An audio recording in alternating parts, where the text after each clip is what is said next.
After the funeral of my father, a highly respected major shareholder in the company, our family convened to discuss the inheritance.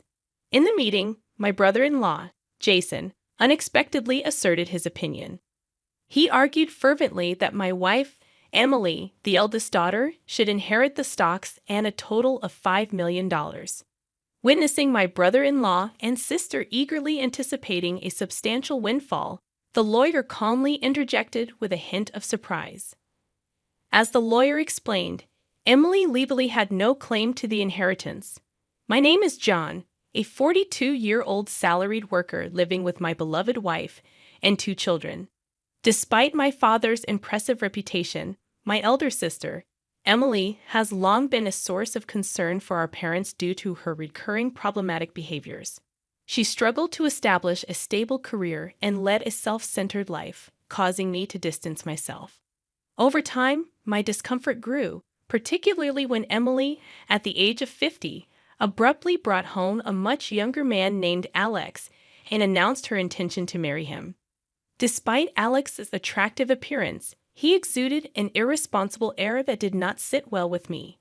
Emily shamelessly sought wedding funds from our father, quickly squandering them. Her audacious demand for more funds further distressed our father, who faced health issues. Eventually, our father succumbed to an illness, leaving us grieving his sudden demise. I took charge of the funeral arrangements while my sister, true to form, distanced herself and refused to contribute. In the aftermath of the funeral, as my mother and I were still grappling with our grief, the lawyer arrived to discuss the inheritance. To our surprise, Jason and Emily barged into the discussion, claiming that Emily, as the eldest daughter, was entitled to the stocks and a $5 million inheritance. Jason's triumphant demeanor shocked us, and he boldly asserted that we should not think about using the funds as we pleased. Both my mother and I were bewildered, having been unaware of the will left by our father. As Jason reveled in the prospect of newfound wealth, Emily, dissatisfied, questioned the lawyer's statement. However, the lawyer clarified that Emily had no legal right to the inheritance. This revelation left both my sister and brother-in-law with astonished expressions. Emily, displaying her anger, raised her voice, insisting that it was impossible. The lawyer further disclosed that Emily was not the biological daughter of the deceased. Emily turned to our mother with an intense gaze, seeking confirmation. At that moment, my mother wore a complex expression, seemingly unable to find the words to address the shocking revelation. I had always been aware that Emily and our father were not biologically related, but it appeared she was completely oblivious to this fact. Confused, Emily began shaking our mother's shoulders, pleading desperately, "Mom, what does this mean?" Unperturbed by the shaking, my mother calmly yet firmly revealed, "Emily, you are the daughter of my previous husband." While being shaken, my mother quietly disclosed this significant fact. Emily, who had always asserted that our dad loved her the most, now wore a face of utter disbelief. Suddenly, Jason interjected. "But if there was an adoption, she would have rights to the inheritance, right? That's correct, isn't it, Emily?" He sought confirmation from my sister, who hesitantly agreed, saying, "Yes, that should be the case." However, in front of Emily, our mother slowly shook her head, saying, "No. Emily, we never went through an adoption." Emily, shaking with anger, cried out, "How could this be? I am the rightful eldest daughter of this family. Dad even said so." Glaring at me with rage. In a trembling voice, Emily continued, "Why do you get to monopolize our family's wealth?" Her words sparked my anger, and I retorted, "Have you ever thought about how much you made Dad spend? You still have something to say." I said indignantly, "Shut up. I am the daughter of this house. I have every right to it," Emily insisted. I replied, "Exactly. Spending money on a daughter is a parent's duty." I was appalled by the situation and let out a deep sigh. Normally, spending money on a daughter isn't wrong, but the issue was the amount my sister made Dad spend on her debts and compensations. The lawyer, who had been observing quietly, spoke up. "How about we let Emily see the will too?" Emily was clueless about the will, And when I pointed out that Dad wanted to discuss its contents with the whole family, she had neglected it and went out for other errands. Jason couldn't hide his anger and glared at Emily, asking, "Why did you do that, Emily?" It was important. At the lawyer's suggestion, my sister and brother-in-law agreed to hear the will. The lawyer then read aloud Dad's will, which clearly named my mother and me as the sole inheritors of the entire estate. The will detailed specific reasons why Emily was not legally adopted. It seemed Dad initially intended to accept Emily as a formal family member. However, the will meticulously described his disappointment in her mean actions towards me since childhood and her escalating wastefulness as she grew older. Emily was shocked and lost for words, confronted with the reality of having no inheritance rights. "What does this mean, Emily? Were you deceiving me, making me believe we'd become rich?" I asked. Left behind, Emily glared at us with a face full of anger, questioning my mother. "Why didn't you adopt me? Why does Mom get the inheritance?" I had always been aware that Emily and our father were not biologically related, but it appeared that she was completely oblivious to this fact. Confused, Emily began shaking our mother's shoulders, pleading in a desperate voice, "Mom, what does this mean?" Unperturbed by the shaking, my mother calmly yet firmly replied, "Emily, you are the daughter of my previous husband." While being shaken, she quietly disclosed this significant fact. Emily, who had always taunted me with claims that Dad loved her the most, now wore a face of utter disbelief. Suddenly, Jason interjected, "But if there was an adoption, she would have rights to the inheritance, right?" "That's correct, isn't it, Emily?" Seeking confirmation from my sister. "Yes, that should be the case," Emily replied. However, in front of Emily, our mother slowly shook her head. "No, Emily, we never went through an adoption." Shocked by this revelation, Emily turned to our mother, demanding an explanation. At that moment, my mother wore a complex expression, seemingly unable to find the words to address the shocking disclosure. "I should have rights too. It's unfair because of Mom's lack of action," Emily exclaimed, her cries filled with frustration. My mother, struggling to find words, managed to say, "Well, that is why." "Why divine everything? Why nothing for me?" Emily shouted angrily, her disheveled hair emphasizing her intense emotions. The lawyer, however, remained calm, as if it were a normal day. As soon as I asserted my biological connection with Dad, Emily, in a fit of rage, reached out to hit me, expressing that it would have been better if I never existed. Before I could respond, the lawyer intervened, warning Emily to refrain from such actions, threatening to involve the police. About half a year later, the inheritance process was smoothly completed. Emily and Jason initially resisted strongly, but the lawyer's skillful handling left them with little room to interfere. My mother eventually provided Emily with a small amount of money, though it wasn't my place to comment on it. Frustratingly, Emily and Jason disappeared without a trace, leaving our relatives in shock and disappointment due to their blatant greed for money. One day, my wife suggested taking my mother and daughter out for a pleasant meal. Despite my proposal for my mother to live with us, she hesitated, torn by the irreplaceable bond with Emily. Understanding her concerns, I gave my mother some time to think. As I drove her home, we were surprised to see lights on at the usually empty house. Cautiously parking the car in the garage, we approached the entrance, suspecting Emily might have returned. Suddenly, a car rushed towards us, and my daughter yelled, "Watch out!" Instinctively, I threw myself to protect my wife, barely avoiding the car. Though I groaned in pain after being grazed by the car, my wife, worried, asked if I was okay. The car, driven by Jason, eventually crashed into the garage entrance. During my overnight stay at the hospital, Emily visited with my mother. While my mother tended to flowers, Emily looked at me and remarked, "You're surprisingly tough, aren't you?" Her tone carried a hint of disappointment. I pondered to myself, confirming my suspicions, and provocatively responded that if I had perished in the accident, Mom would have inherited everything. Disappointed by my words, Emily looked visibly uneasy. "I know what you were expecting.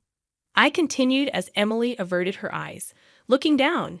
But you see, Mom intends to renounce her inheritance, so your hopes won't come to fruition.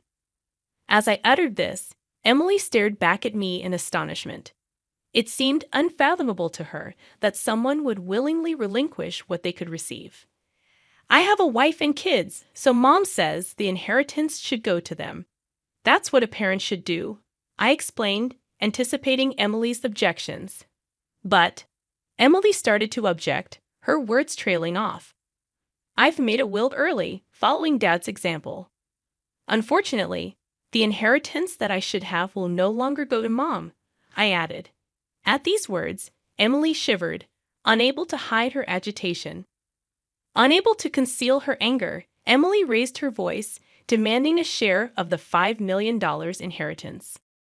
When I firmly refused, Emily, filled with rage, grabbed my collar, insisting I should give her at least half since she was my real sister.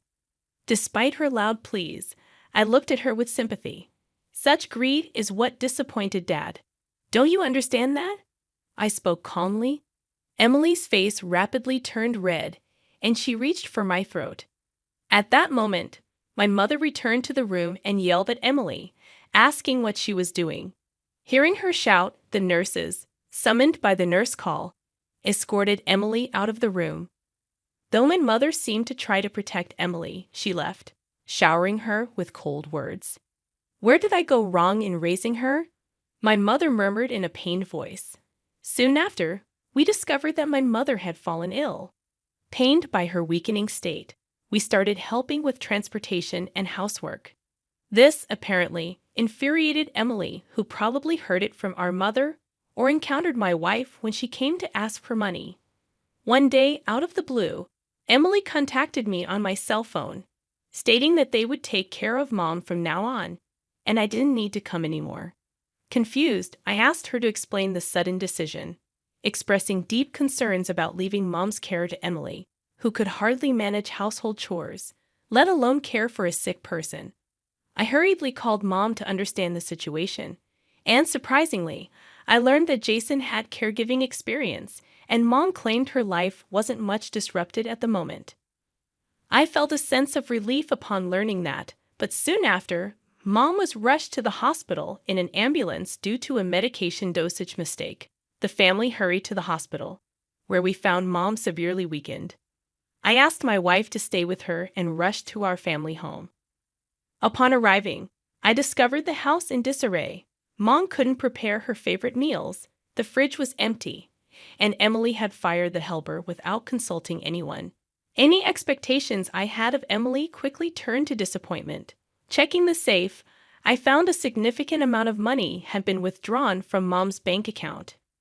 Fortunately, the inheritance account was untouched, but the funds set aside for daily expenses were nearly depleted. Swiftly gathering necessary items such as bank books, cards, and seals, I returned to the hospital to explain everything to Mom and discuss our next steps. Emily, unaware of the bank book issue, was shocked, but her reaction darkened when I mentioned the medication mistake was something Jay had prepared. I suggested to Mom that it would be better not to let Emily into the house anymore, expressing my concerns about the house's terrible state and Mom's apparent weight loss. I warmly suggested that we live together in a new house. Mom burst into tears at these words, crying intensely. However, Mom's condition worsened, and despite the doctor's best efforts, she passed away heartbroken over Emily's actions. When I returned to the family home to prepare for Mom's funeral, I discovered that all the valuables were gone. It appeared that Emily and her financially struggling husband had taken them. Seeing the empty house filled me with shock and anger, and I resolved firmly to make things right. The day after Mom's funeral, I met with Emily and the lawyer at the law office to discuss the inheritance. Emily, filled with a sense of superiority, confidently declared her right to receive Mom's inheritance. Unable to contain my laughter at her misunderstanding, the lawyer solemnly announced, "Let's take a look at the will," and broke the seal. Emily's face drained of color when the contents revealed that she was not to inherit anything. Jason, showing his fury, demanded an explanation. "What does that mean?" She's her daughter. You can't trick us. Hand over the inheritance now. Jason, shaking with anger, pounded the table. I calmly questioned him. Jason, did you do something to Mom? I did no such thing, he retorted dismissively. Then why was the usual medication mistaken? I pressed. But Jason brushed it off, saying, That's irrelevant, John. It's impossible that I don't get any inheritance. What did you do? I can't pay the mortgage for my apartment now. Shocked by his words, I realized that Emily had been counting her chickens before they hatched. Even though she hadn't appeared immediately after hearing of our mother's death, Emily, unable to hide her desperation, pressed the lawyer, Is there really nothing? The lawyer sighed deeply and confirmed, Yes, the will is as it states. Explaining the legal aspects, he revealed that after deducting the amounts Emily had withdrawn and sold off without permission, the inheritance was practically non-existent. In reality, this situation was part of a plan I had discussed with the lawyer beforehand. Emily, astonished, protested vehemently, refusing to accept reality. She expressed her dissatisfaction, but I harbored strong resentment towards Emily, who only leeched off others without working. Just to take the money when Mom was delighted believing that Emily would take care of her. Caring for someone requires money. You wouldn't understand that, I lashed out. At my demand to see the expenditure details Emily had used for Mom, she trembled, realizing there were no receipts to acknowledge those claims. Jason tried to sway the situation in his favor, but I refused his request, openly admitting the mistreatment I had endured from Emily. I stated firmly, I'll be taking legal action regarding that accident. Taken aback, Jason turned pale, realizing his slip. I explained that we had gained consent for recording the meeting in advance. Emily cried out in agony, realizing the consequences of their actions. As a result, Jason faced legal consequences, and his past misconducts were uncovered, leading to his arrest. Though Emily appeared to be a minor accomplice, she faced financial troubles and rejection from relatives. Meanwhile, I continued my days of steady work, unshaken by the ordeal, and looked forward to small joys from stock dividends. I'm Emily, and Jake, who is 2 years my senior, is a man of science, living out his childhood dream with a fulfilling research job. Despite his busy schedule, he seems content. Our 3-year-old son, Mike, shares Jake's love for observation and experimentation, currently fixated on the goldfish he snagged at the fall festival. Meanwhile, our 1-year-old daughter, Sarah, is a delightful eater with her adorable chubby white cheeks, bringing comfort and joy to our household. Life is generally good for our ordinary family, except for one recurring concern: dinner. Just as I was trying to soothe my crying daughter and finish preparing dinner, the doorbell rang. Without hesitation, my mother-in-law walked in, a frequent visitor around this time, enough for Mike to hardly glance away from the TV. My goodness, fried food again, she exclaimed, expressing concern about its impact on Jake's stomach and the grandkids. Mike, however, loves it. My mother-in-law swiftly took charge, offering a creamy vegetable stew and minestrone, enough to last for at least 3 days. As she set the table, my spirits sank at the sight of the mostly carrot and cabbage-filled stew. Interrupting my thoughts, she insisted I pack up the food she brought. Despite its lack of appeal, wasting food was not an option. This routine, familiar since her last unexpected visit, where she swapped my clam chowder for her fried chicken, concluded with her leaving without acknowledging her grandchildren. After she left, my son softly remarked, "Grandma took my fried chicken again." My heart ached at his sad face, but I assured him there was a little meat left. As I heated up the oil, I felt relieved seeing my son's joyful reaction to the promise of more food. Yet beneath the surface, my dissatisfaction lingered. My mother-in-law's intrusion had escalated since my marriage, peaking over the last year. Each week, unannounced during dinner prep, she would criticize my cooking and parenting, leaving her cream stew behind.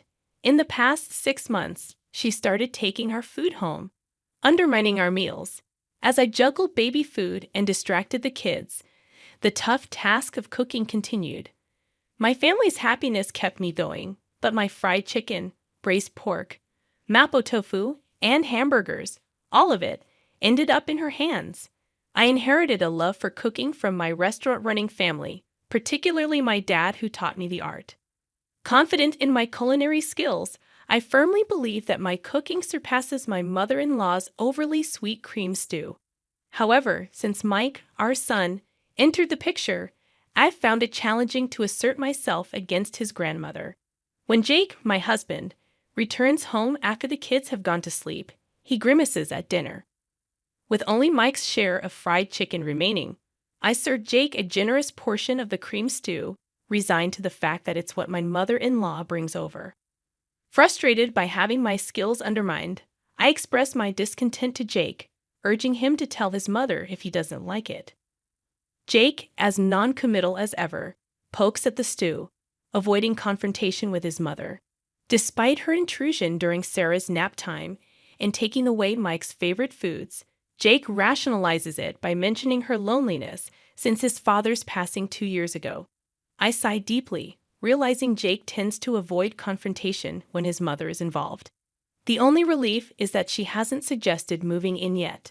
Tired of the routine, my mother-in-law surprises me with a different proposition during one of her dinner visits. She announces that everyone will gather at our place for Christmas this year, a departure from the usual family reunions at her brother-in-law's or her childhood home. Responding with little enthusiasm, I wonder how she plans to host the gathering. She frowns at my apparent lack of understanding and declares that I'll be helping too, assigning me tasks for the 24th. Despite my quick objections, she dismisses my concerns, suggesting I use a baby carrier for Sarah. Not only am I expected to clean up, but I'm also entrusted with preparing the full-course Christmas meal, with a strict warning against repackaging store-bought food or serving anything that tastes bad. Stunned by the audacity of her decision, I try to object, but my mother-in-law, satisfied with her directives, leaves abruptly. When I share the news with Jake that night, he is as bewildered as I am. We contemplate her plans to host a Christmas party, inviting relatives from both his dad's and her sister's families. Frustrated, I finally lose my temper, expressing my feelings of always being pushed around. Jake, realizing the severity of the situation, goes silent, and with a resigned sigh, agrees to handle the cleaning and entertaining of relatives. I'm relieved to hear Jake's proposal. It provides some direction.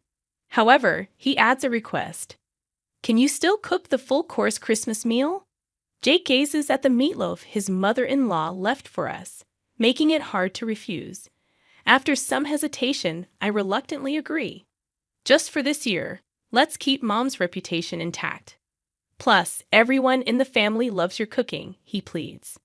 Fine, just for this year. Thanks, man. I can't wait for Emily's Christmas feast, he says cheerfully.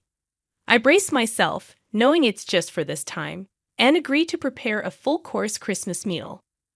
When I inform my mother-in-law that Jake will stay over to help with cleaning, she makes a displeased face, commenting on how the man of the house shouldn't do such things. Despite her discontent, she seems reasonably satisfied seeing Jake bustling around at his parents' home for my sake. Then comes Christmas lunchtime. Emily, is the corn soup ready? I'm preparing the croutons now. I respond, scurrying around the kitchen to get the carpaccio and corn soup ready. You're so inefficient. I'll bring the food myself, she declares. I'm sorry. If you're going to complain, try preparing a meal for 20 people. It's really exhausting. Finally, the serving is done, and I sit down at the party. Jake, having put our daughter down for a nap in another room, has been supportive. Preparing a full-course Christmas meal for 20 people was challenging, but it feels good to see everyone enjoying my cooking. However, that good feeling lasts only a moment. This quiche looks so beautiful. It's like something you'd buy. Thank you. Geez, you're good at flattery. This carrot slaw is perfectly balanced with the vinegar. The orange scent really freshens up your mouth. That's because Christmas meals tend to be rich, so I made it a bit more acidic. Something's off. Every time someone tries to compliment my Christmas cooking, Mother-in-law interrupts. Something is not right, she declares, revealing the source of this awkwardness. Sophia, father-in-law's sister, comments, Emily, mother-in-law, is such a great cook, isn't she? Confused, I let out a dumbfounded sound. Unperturbed, Sophia continues her story. Did Olivia make this entire Christmas feast? That's amazing. Huh? I haven't cooked a full-course Christmas meal in ages. I was going to leave it to my daughter-in-law, but she's absolutely terrible in the kitchen and never comes by, even when I offer to teach her. Mother-in-law talks about struggles she never even faced, leaving me puzzled. Oh, Emily, you should really take after Olivia while she's still well. Jake might miss the taste of home sometimes, you know. The way to a man's heart is through his stomach. Daniel, a relative hanging around, laughs as if mocking me. You know, Olivia, that pork belly stew you made last time was delicious. It's amazing you can cook both Western and Japanese dishes. It's not that big of a deal, but I'm glad you enjoyed it. Mother-in-law smiles and feigns humility. That pork belly stew was clearly my creation. As I stand there astonished, she mouths, go along with it. Apparently, she's been claiming all my dishes, including the Christmas feast, as her own and sharing them with the family. Now she wants me to be complicit in her lie. No way, especially after she's been criticizing my cooking all this time. Though I want to speak out. Overwhelmed by the crowd, I find myself speechless until my young son becomes my unexpected savior. Mom, this omelet is really tasty. It looks different than usual, but your omelets are always good, echoes his high-pitched voice, silencing the noisy adults. Sophia, perhaps out of kindness, attempts to cover for my son, saying, Oh, Mike, this is actually what your grandmother made. Astonished, my son responds, Huh? But it's tasty, so it's got to be Mom's omelette. Grandma's omelette is super sweet and gritty. It doesn't taste good. He passionately insists, gesticulating wildly, leaving the adults exchanging puzzled glances. Panic ensues, and the mother-in-law tries to intervene, saying, Emily, don't teach the child to lie. Excuse me? Who's the one lying here? Mom, am I a liar? Mike looks up at me, his face full of insecurity. That's when I feel my blood boil. Frustrated, I declare, Mike is not a liar. The one lying here is you, Grandma. Ha! She must not have expected me to stand up to her. My mother-in-law looks shocked as I stand up, pointing dramatically at the table. I made this entire Christmas feast, including the corn soup. Everything from start to finish. Naturally, the room erupts in response. My flustered mother-in-law begins to panic and yells, Wait, wait, wait. Emily, you've been lying this whole time. Have you lost your mind? I'm not lying, I assert. Sophia, pulled into this, looks up at me surprised. Yes, it was delicious. I made that too. You're terrible, stealing credit for Jake's mom's cooking and trying to set her up. You're the worst daughter-in-law, I accuse. Attempting to defend herself, my mother-in-law hesitates, then shouts, It's a secret family recipe. I can't tell you in public. The relatives, initially disgusted by our petty fight, start to see who was in the right. But my husband Jake appears near the door, restraining me with a stern voice and face. Emily, that's enough. My mother-in-law clings to Jake, looking like a tragic heroine.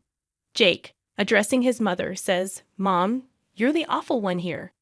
This entire Christmas feast Emily made all day while taking care of the kids. Trying to take credit for it is pretty low. Caught in the middle again, Sophia looks at the creamy stew, recalling how sweet it was. Yeah, it was insanely sweet, wasn't it, Mom? Seizing the opportunity, Jake reveals, if it's sweet, it's tasty.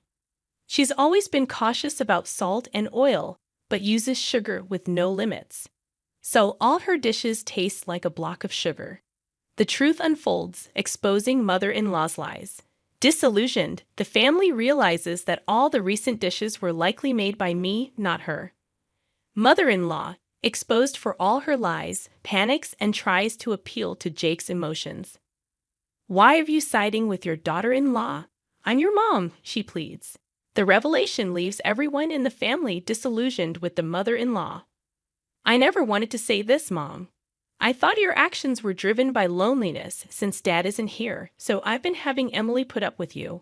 But what you're doing is nothing short of harassment towards her. There's no reason to protect you anymore. Don't see Emily or the kids ever again. Jake, firm in dismissing his begging mother, starts to clean up the Christmas feast. Then he apologizes to the relatives, saying, I'm sorry for the disturbance this Christmas. Emily, Mike, let's go.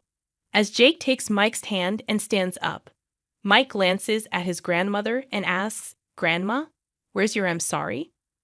When you lie, you say, I'm sorry, then you get forgiven, right? Isn't that right, Mom?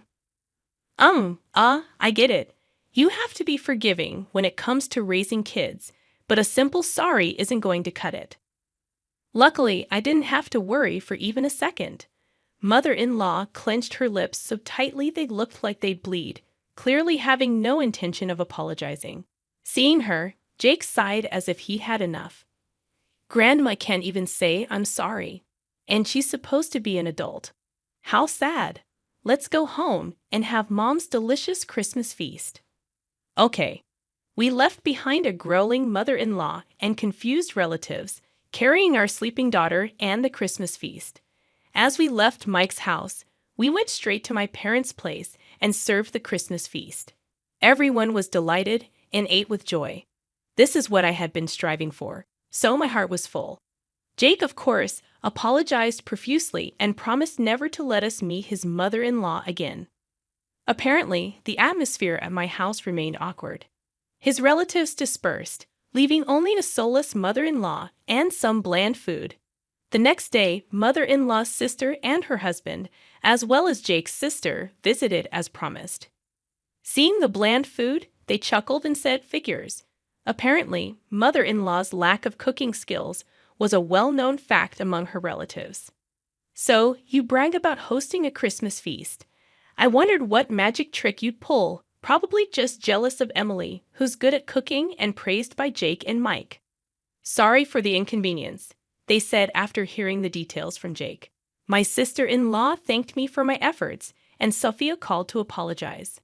I'm sorry for jumping to conclusions.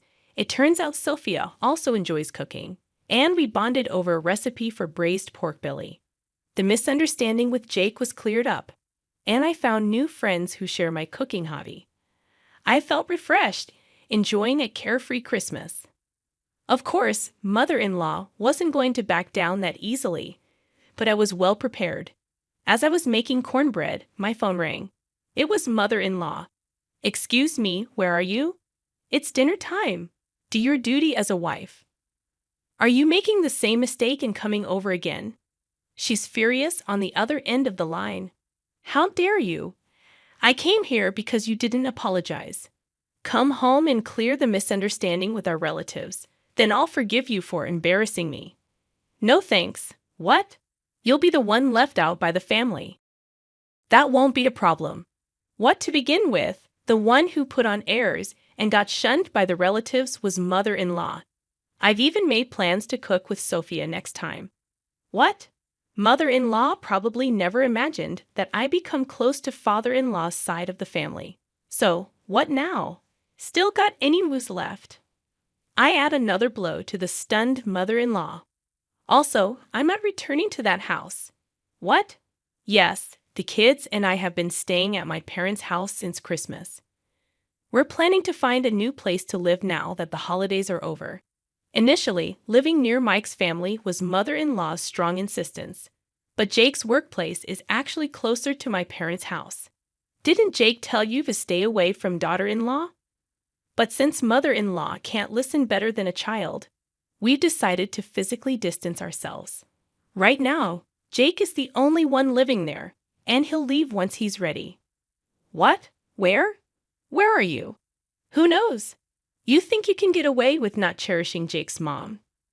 Yes, because Jake and sister-in-law have forgiven me. It's okay. Well, wait. What? Thank you for everything so far, mother-in-law. I'm so happy I'll never have to see you again. Goodbye. Wait a minute. With a bit of a laugh, I hang up on mother-in-law, who's screaming like a villain in a superhero show. Then I block her number to make sure I never have to hear her voice again. 2 years later. Mom, what's for dinner today? Hamburgers. Yay! I love Mom's burgers the most in the world. Sarah loves them too. Dad loves them the most in the universe. Dad, that's not fair. My family happily waits for my cooking in the living room, playing around as I fry the burgers in the kitchen. My heart warms up again today, watching them eagerly await my cooking, smiles on their faces. Did the items for Jane and Hannah arrive? Starting today, we're going to be supporting them, my husband Bob declared triumphantly over the phone. I was at a loss for words due to Bob's sudden declaration. It seemed like Jane and Hannah were the only ones on his mind, with no consideration for me. I contemplated discarding such a husband. Yeah, the stuff arrived, and I just moved into a new place. I responded in a deliberately cheerful tone. A new place?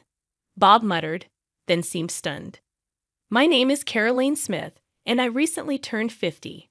I work in sales at a major company, and although the job comes with constant complaints and troubles from clients, it's rewarding and enjoyable. My only family is my husband Bob. We don't have children, and my parents passed away some time ago. My parents-in-law live nearby, but we aren't that close. We have a casual relationship. Bob loves dining out, often taking his sister Jane along for many outings. Jane's daughter, Hannah, always joins them. In the early stages of our marriage, I complained to Bob about him prioritizing Jane and her daughter over me. However, those feelings gradually faded. I want to repay them for the struggles I caused during my student days. After learning of Bob's sincere feelings, I understood that my in-laws are impoverished, living in a small, run-down apartment. It's incredibly cramped. Bob diligently pursued his studies, but he didn't pass his first-choice state university, only getting accepted into private ones. His parents couldn't afford to pay, so Jane, who was working at the time, helped with his tuition. Bob seems grateful to Jane for supporting him during difficult times. After Jane got married, she quit her job to be a stay-at-home mom, limiting her financial resources. After hearing this story, I stopped complaining, understanding the reasons for wanting to give back. I thought it best to let Bob do as he pleases, despite a bit of loneliness. I'm going to go out to eat with Jane and Hannah now, Bob said. Bob is going to dine out with Jane and her daughter today as well. Have a good time, I said with a smile, seeing him off. Let's continue to live supporting each other with Bob, who values family. That's what I thought. However, the rift in our relationship happened about 3 months ago. One day, Bob approached with a serious expression, saying, "In fact, Jane's getting a divorce. She's decided to keep custody of Hannah." When I heard Jane was divorcing, I was honestly perplexed. Jane was the type of person I found difficult to deal with, going back to when I visited Bob's parents' house before we got married. Jane laughed uproariously at me, saying, "Bob, you're marrying her? She's so plain and has bad taste." Bob and his parents didn't say a word, acting like they didn't notice. So I had no choice but to endure Jane's rude behavior as I remembered Bob's declaration. I'm going to visit home every day for a while. Unlike you, who's thick-skinned, Jane is delicate. And I'm worried about Hannah too. Bob disparaged me with a calm demeanor. However, I did not retort. Arguing with Bob here and then, having him perpetually visit his parents' house would also be a problem. Take care. I couldn't say anything else and just saw Bob off. From then on, Bob spent more time away from home. Until now, he often came home around 8 p.m. on weekdays, but there were times when he didn't return even by the next morning. He was almost never home on weekends, and my loneliness just grew. When I returned from work and called out, there was no response at all, and the room was pitch dark. He must be at his parents' house again. With Bob's absence, I often found myself downhearted. However, when Bob was home, he began to annoy me more and more. That day, Bob was uncharacteristically at home, but he made an unthinkable request of me. "Jane told me you haven't given a housewarming gift yet." You're so stingy. You're getting a bonus soon, right? Buy her a designer bag or something, Bob said, as if I must do so. A housewarming gift. Why do I have to give one? Why don't you do it, Bob? I responded in kind, but Bob instantly got angry. You married into this family, so Jane's your family too, isn't she? Don't you think it's ill-mannered not to even be able to do a simple thing like giving a gift to family? Bob berated me. The lecture from Bob went on for about an hour. In the end, he only said, anyway, just make sure to give Jane and Hannah a gift before leaving the house. He's likely gone to his parents' house. I've never received anything from Jane, I murmured quietly. A few days later, I got a call from Jane. Hello, you heard from Bob, didn't you? You really don't think things through. Normally, you give a housewarming gift, Jane stated as if she deserved it. I got irritated at the selfish attitude, so I retaliated. You've never done anything for us either, have you? Even at our wedding, we didn't get a gift from you. During the wedding, Jane said with a smile, We're family, so we don't need a wedding gift, right? And handed over an empty gift envelope. But there's nothing inside, is there? I asked. Even when I asked, Jane put on an innocent face. I did buy the envelope, right? I'm so nice, aren't I? Jane said with full confidence. I was at a loss for words at Jane's utter lack of common sense, and Jane had absolutely no restraint. She heartily ate the wedding meal and drank several drinks outside of the course. Even when I handed Jane the catalog gift for the guests, she complained, Aren't there any luxurious items? If there were, I could take home several. Caroline, you really don't think things through. That was the outcome, with her complaining like that. Remembering all that, Jane replied with a scoff, You're my brother's wife. I don't need to give you anything, do I? You're the lowest in our family hierarchy.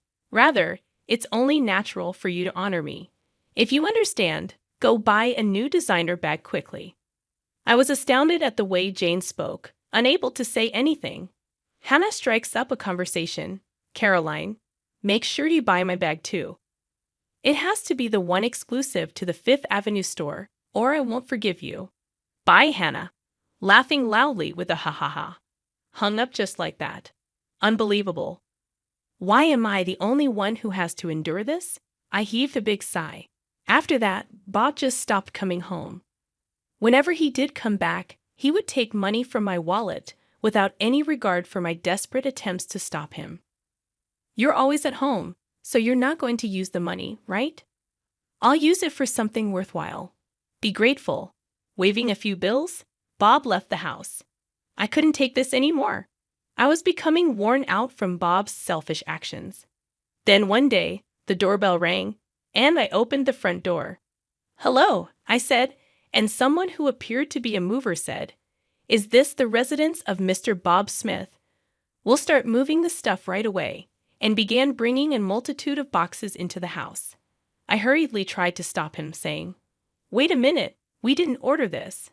However, the mover responded with a slight troubled look. It's Mr. Bob Smith's residence, right?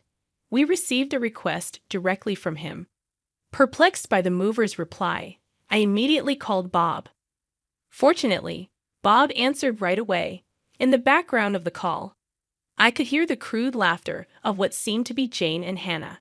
I confronted Bob. There are movers here bringing box after box into our house. What's going on? Then, Bob said something completely unexpected. Oh, did the stuff for Jane and Hannah arrive? From today, we're going to be supporting them. I don't need your opinion, got it? Bob declared triumphantly over the phone. In the background, Jane started to speak. Welcome aboard. Since you don't have kids, you must be thrilled to take care of our Hannah, right? Be grateful. Hannah voiced her displeasure with a tinge of offense. What? This old lady is going to be like a parent? So embarrassing. I can't tell my friends. I was at a loss for words due to Bob's sudden declaration. Surely the in-laws' house must have become too cramped, prompting Jane to plead with him. Our house is bigger and has spare rooms. No doubt they were requested by Jane and Hannah, who knew about this. It seemed like Bob only had Jane and Hannah on his mind. There was not a shred of consideration for me. I might as well discard such a husband. I made up my mind as I remained silent. Bob continued to issue orders. Additional baggage will arrive in a week. I bought new furniture for Jane and Hannah online, so make sure to get things sorted out. We'll stay at our parents' place until then. We can't live in a room scattered with boxes. Bob said so with a laugh. Hey, isn't this too pitiful for Caroline? She has to sort out our stuff all by herself. Jane was also snickering. It's our precious belongings. Handle them with care. Hannah had the audacity to demand. I wanted to hang up this call so badly. All right. I simply said that and immediately hung up the phone. Right after hanging up the phone, I swiftly sprang into action. A week later, Bob called again. Did the additional baggage arrive? Did you tidy up the room properly? Bob probably wants to know the current state of the house. He seemed somewhat anxious. Unable to calm down, so I smiled sweetly. Yep, the stuff arrived. And I just moved into a new place. I responded in a deliberately cheerful tone. Ha, a new place. Bob muttered and then was stunned. In fact, on the day Jane and Hannah's belongings first arrived, I promptly sprang into action and headed to a local real estate agent, directly negotiating to find a place to live. Initially, they declined, stating it was impossible, as most places require renovations before moving in or have handover procedures, meaning you can't move in on the same day. However, after checking with several agents, I was introduced to a women-only shared housing. It came with automatic locks, providing a safe environment for women to live in. The bathroom, toilet, and kitchen were shared, and electricity and gas were already set up, allowing for immediate use. Additionally, a cleaning service came regularly, making it a well-thought-out housing option. Since it was furnished, minimal luggage would not be a problem. According to the real estate agent, there was just one room available. I'd like to see the room right away.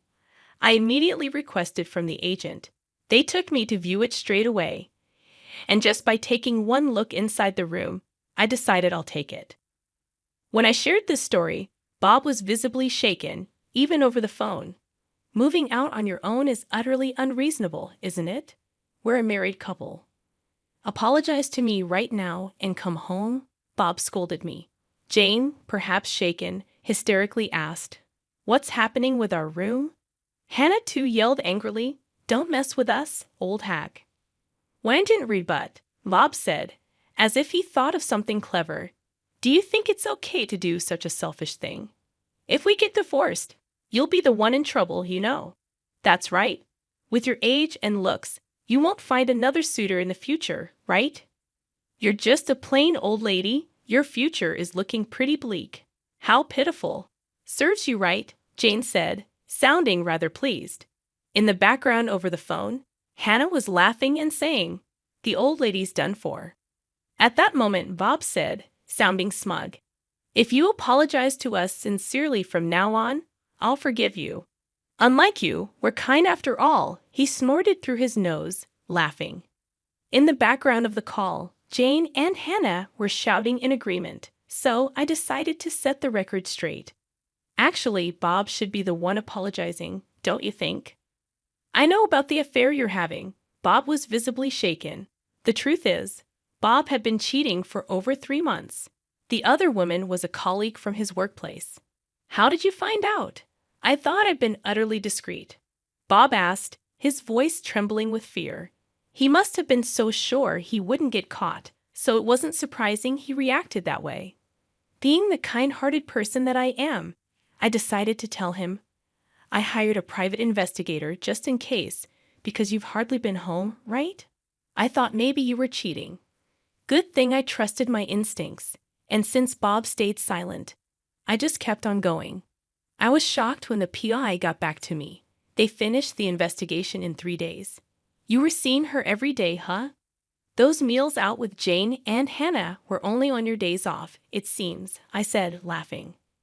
According to the PI's findings, Bob had been gallivanting around with his mistress every day after work. The money he'd likely been taking from my wallet must have been for her. Bob and his mistress were often close together, making it easy for the PI to get good pictures. I'm going to divorce you, Bob, and I'll be demanding alimony. And, of course, from your colleague, the mistress as well. Expect a certified letter at your office. Smirking at Bob after receiving the PI's results, I headed straight to a law firm. Even the lawyers seemed rather taken aback by the conclusive evidence I presented. How dare you? Bob spat out, clearly irate. When a certified letter arrives at the company, even without opening it, they'll probably have a pretty good idea of what's going on. It's not just going to Bob, but to his mistress at the same company. Surely, everyone at the office will find out about their affair. Hey, Bob, are you okay? The situation has taken a dark turn, and Jane sounded anxious. Jane must have been planning to have Bob and me take care of life's chores for her, intending to lead a leisurely life. Jane has a long history of being a housewife, and it's unlikely she can start working now. Bob is the only one to rely on, and it can't be helped, I guess. Bob, what are you going to do? I haven't worked a day since graduating from high school, and there's no way I'm doing a part-time job now. Hannah seems slightly troubled as well. Even when Jane and Hannah blame him, Bob remains silent, unable to say anything. I delivered a further blow to Bob. Bob, you probably haven't saved any money, have you? It said in the investigation report that you've been generously spending on your mistress, even bought her the new designer handbag. Maybe you're in debt too. I dropped a bomb, and whether Bob is shaken up, he can't find the words. Ignoring him, Jane is yelling at him. What? You don't buy them for me. But why did you get them for your mistress? Are you kidding me? Plus debt? How much do you owe? I hate you, Bob. Even though I begged so much, you never bought me anything. Hannah also scolds Bob in a high-pitched voice. On the other side of the phone, Jane and Hannah are noisily complaining. Caroline, I really am sorry, so please handle these two somehow. Bob pleaded with me in an exhausted voice. But I have no intention of forgiving Bob. Why don't you deal with it yourself? I'm not involved, and it's what you deserve. Better tell your mistress soon. If you dilly-dally, a certified mail will reach your company, you know? I said to Bob with a smirk. Damn, Bob seemed frustrated. Ignoring such a Bob, I spoke. Well then, do your best, and please give me plenty of alimony. I hung up the phone right there. After hanging up, there were several calls from Bob, but I ignored them. Let Bob and Jane struggle as much as they want. I muttered quietly and set Bob's contact to block incoming calls. After that, my divorce with Bob was finalized. Initially, Bob resisted because there was dual income. Until now, Bob could afford to live even while he just messed around. With just Bob's income, maintaining the lifestyle we've had until now is certainly not feasible. It seems like Bob understands that, which is why he doesn't want to divorce me. However, I have decisive evidence of Bob's infidelity. Ultimately, I conveyed to him that I have absolutely no intention of reconciling, and that I will take legal action if he doesn't agree to the divorce any longer. With that, Bob, hanging his head down, said, I'll agree to the divorce, and stamped the divorce papers. So I demanded alimony from Bob in settlement for emotional damage from his partner. The amount was determined while being informed about the going rate from my lawyer. I believe it's a fair amount. In fact, Bob's partner paid it promptly. Apparently, she borrowed it from her parents after explaining the situation. However, it was a steep amount for Bob. Can it be reduced? Even though he said that numerous times, I ultimately rejected Bob's request during the meeting with our lawyers at the law office. How about I add on the money you stole from my wallet? I cheerfully asked. Bob turned pale as a ghost. That amount is fine. In the end, Bob, trembling, agreed. After that, both Bob and his partner resigned from their company. The reason was that their affair was exposed within the company. It seems that the delivery of a certified document brought attention to the relationship between the two. Even if the contents of the envelope were unknown, an envelope from a divorce law office tends to be pretty self-explanatory. One can generally guess what's inside. Eventually, Bob resigned because things got uncomfortable. Being the subject of juicy gossip around the office, perhaps he couldn't stand it. After leaving the company, Bob has been working in day labor via an agency. Due to his age, it seems he couldn't find another job right away. But payments won't wait. He has living expenses plus the installment payments of alimony to me, and the mortgage still has a long way to go. Moreover, the debts he likely incurred during his affair came to light. Life's probably going to be pretty tough, I bet. Sometimes I get messages from Bob through the lawyer to me. I was wrong. Please take me back. I'm begging you. I'm barely scraping by. If I'd known this would happen, I would have been nicer to Caroline, Bob says, reportedly weeping in front of the lawyer. I think he's really backed into a corner, but it's too late now. And the situation for Jane and Hannah doesn't look good either. Currently, they are living with Bob, but since Bob has no money, their living situation seems dire. One day, I got a message from Jane on my cell. I had blocked Bob's number, but I hadn't blocked Jane's. Seems like that backfired. Wondering what she could possibly want now, I answered the call. Hello, and the moment I answered, Jane begged me, please help us. We're living with Bob, but he has no money. And our electricity and gas are going to be shut off. We don't even have anything left to eat, Jane spoke in an exhausted voice. I was surprised that their living situation had become so desperate. But I had no intention of helping, so I brushed Jane off coldly. Why don't you work? You're healthy, aren't you, Jane? You used to work back in the day, right? Then Hannah, presumably next to Jane, spoke up. Caroline, isn't that harsh? You're working at a major company. You wrangled money out of Bob and his affair partner, so you must have some financial leeway, right? So you have a duty to support Mom and me. If you tell us your address, we'll come there. Take care of us. Hannah apparently has no intention of working even now. It's truly exasperating considering she's still young. Biting back a sigh, I conveyed my stance. Now that I'm divorced from Bob, I'm a complete stranger to you, Hannah. I have no intention of supporting you, and I don't want anything more to do with you. Don't call me again. As soon as I finished speaking, Hannah shouted, Don't mess with me, you old hag. You should just quietly take care of us. Tell us your address right now. After that, they kept shrieking for quite a while.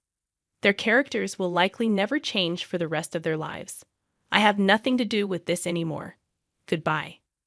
With that, I hung up the phone. I immediately blocked Jane's number. I never want to deal with them again.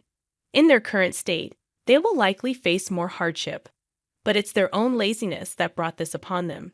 I think it's fine if they continue to suffer. A year later, I decided to move out of the shared housing. It's a bit sad to leave where I made friends. The reason I'm leaving this fun and lively place is because I decided to adopt a dog. I met the dog at an adoption event a dog-loving friend invited me to, and I went along. That's where I had a destiny-filled encounter. While other dogs were being friendly with various people, this dog was different. It stared at me intently the moment our eyes met. I thought this dog might need me. After that, I attended the adoption events many times and deepened my bond with him. After several visits, joyfully, I was allowed to adopt him. However, the shared housing doesn't allow pets, so sadly, I had to move out. Now I live in a pet-friendly apartment. Dogs don't betray you, and it's so cute when I call. He runs towards me joyfully. There will probably be various difficulties in the future, but I'm not alone anymore. I want to move forward, facing forward, supporting each other with this beloved dog.